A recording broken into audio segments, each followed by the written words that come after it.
So before we go any further, before we get into the entire topic of how to master objections, before I show you how to make more money, before I actually show you how to overcome all the objections, what to say, how to think about it, the frameworks, the processes, and before I share my decades experience in actual sales and closing well over 7 figures in sales, I want to let you know something. The difference between this video being super beneficial to you and you using this video, you going out, you conquering, making more sales, really understanding and kind of winning the game, is the difference between you are just consuming this or you consuming it and actually implementing inside of your business. So many times I have just consumed, and I never implemented it. And this was also the main changing factor for me why I couldn't change. Because the difference between you changing right now and becoming better is the difference between you taking something and using it, not just taking something and holding it. Okay? So please, when you watch this, use this, and I promise you, you will see results happen inside of your business, inside of your actual closing game itself. With that being said, please subscribe to my channel so it will help me with algorithm. It will help me rank much higher as well and help more people to change their businesses and help them to grow and scale their businesses. If you have something that you want me to talk about, maybe there's a certain topic about a business that you would like to know, comment down below. If you have any questions about sales, comment down below. If you have anything that you want to know, comment down below, and I will be more than happy to answer and help you to gain more clarity. But with that being said, let's get into actual how to master objections and why objections are signals, not actual resistance. I used to look at objections differently. Many years ago, I thought, hey, objection means they don't want to buy it. Maybe I didn't do my work. Maybe I didn't explain something. Maybe it means that they're really not interested in me, or maybe they don't like me, and I would have all these things going through. But objection is really just another way of saying, I need more clarity. I don't understand. Objection is really a sign of, I can't figure this out and I need more time to figure this out.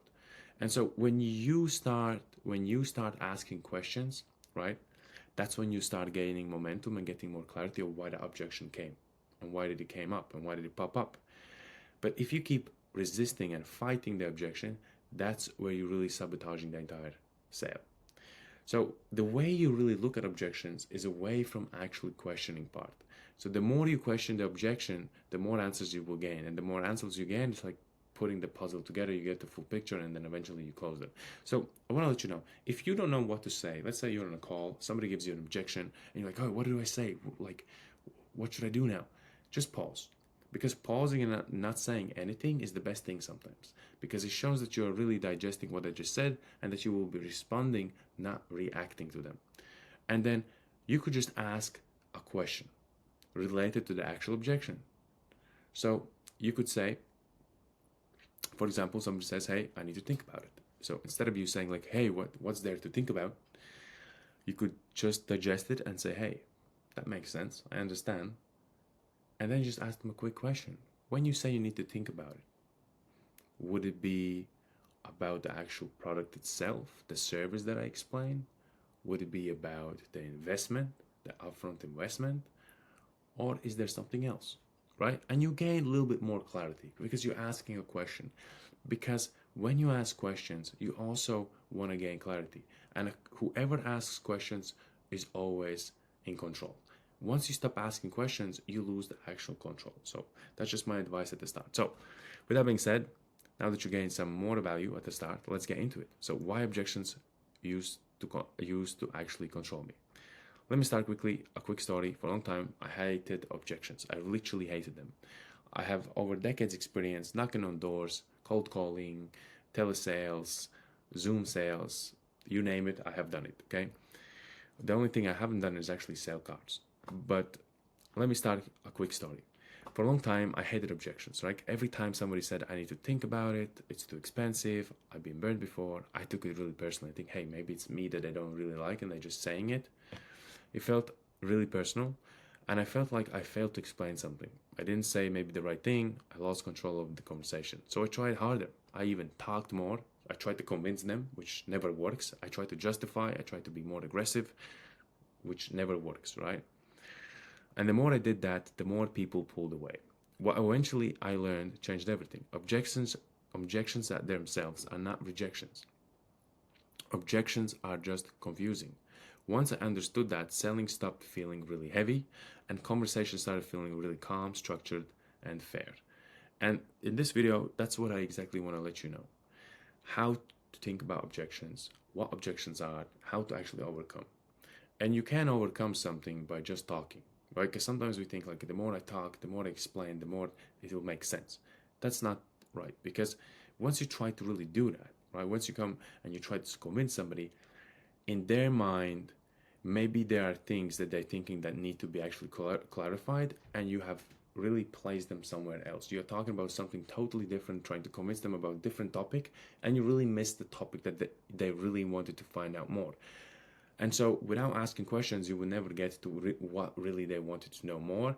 You would just mislead yourself. Okay? So, the core truth about actual objections, most people think objections mean they don't want it.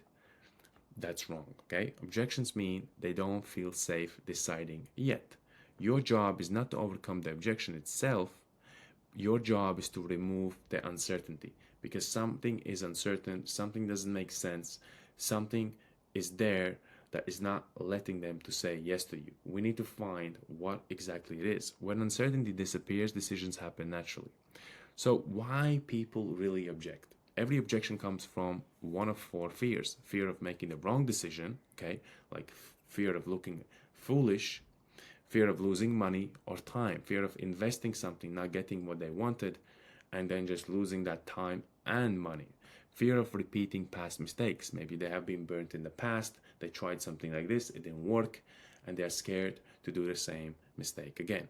Or fear of being responsible if it actually fails, okay? Maybe they failed and they don't want to be responsible for it. So notice something. None of these are about you. They are about self-protection.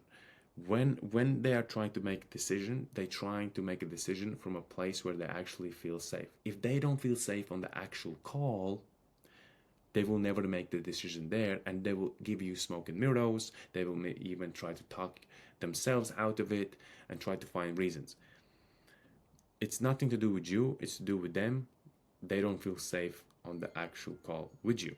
So, something really important. Think about objections as for them to feel safe. Think about objections to make them even feel more safe. Okay? Once you make them feel more safe, once you answer their fears, you really put their fears to rest, that's when they really start to trust you. That's where they are really feel safe with you, and that's where they really will make the actual decision with you. So when you argue, you increase that fear for them. Okay? When you diagnose, you reduce the actual fears. And how do we actually diagnose? We diagnose by asking questions, right? The objection myth that keeps people usually stuck. Here's the biggest mistake people make.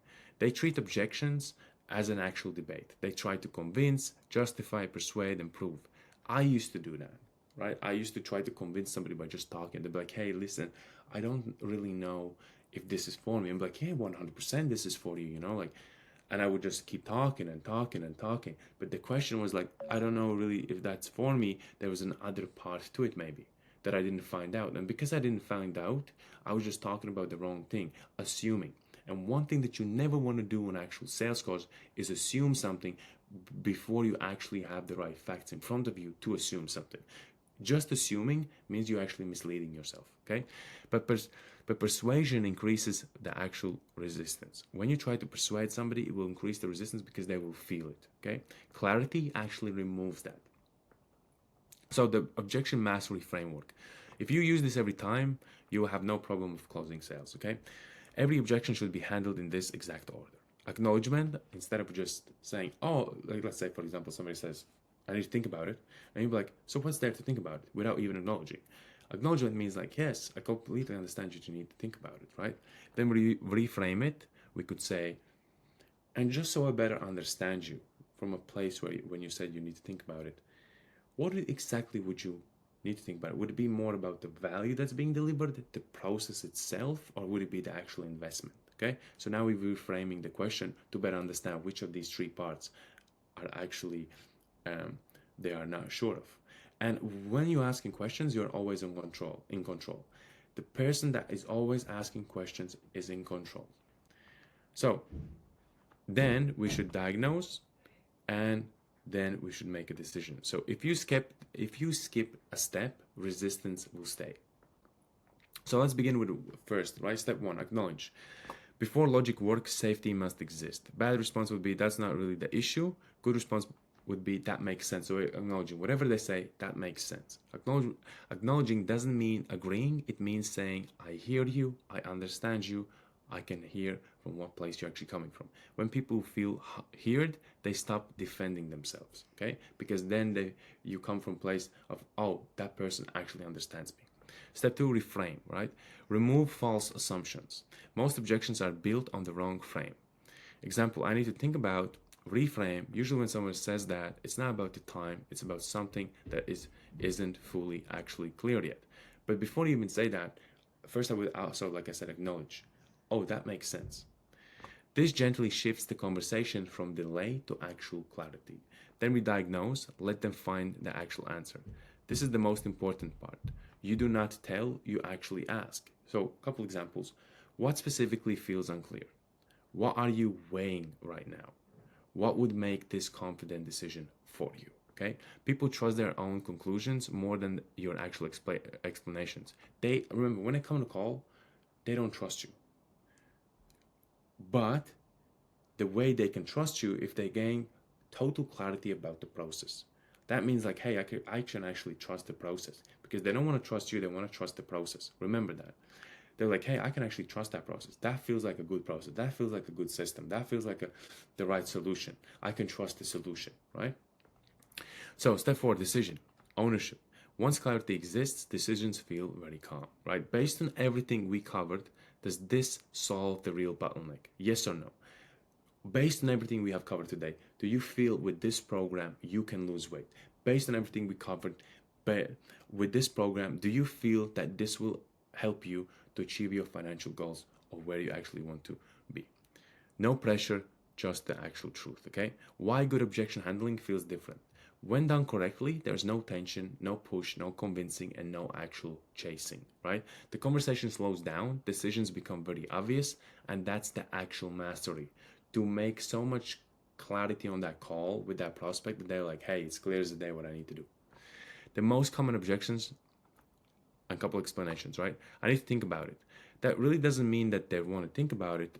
That really means that something is not clear yet. If they say it's too expensive, I'm actually comparing a cost, not the actual consequence, okay? So in this case, sometimes people like kind of freak out when someone says, hey, it's too expensive, and then they kind of try to get themselves, well, it really depends on what you kind of look at, but the right answer is, what are you comparing the cost to? Okay, so we want to understand what they're comparing to. And then let's say I have been burnt before means I'm afraid to trust somebody again. Okay, I need to talk to someone, feels I don't feel safe owning this decision alone. Okay, none of these require pressure, they require 100% clarity. So why objections show up more without systems? Here's something most people actually miss. Objection increases when qualification is weak. Maybe when you have your process of how you drive demand, attention, and how you get them on a call. Let's say your funnel is very weak and you don't qualify them. You don't have a lot of filtering systems that filter the wrong leads out. Then automatically what happens, you are speaking to the wrong actual buyers. And that also increases the resistance because you're speaking to the wrong buyers. Because when you speak to the right buyers, the call should be very clear and calm.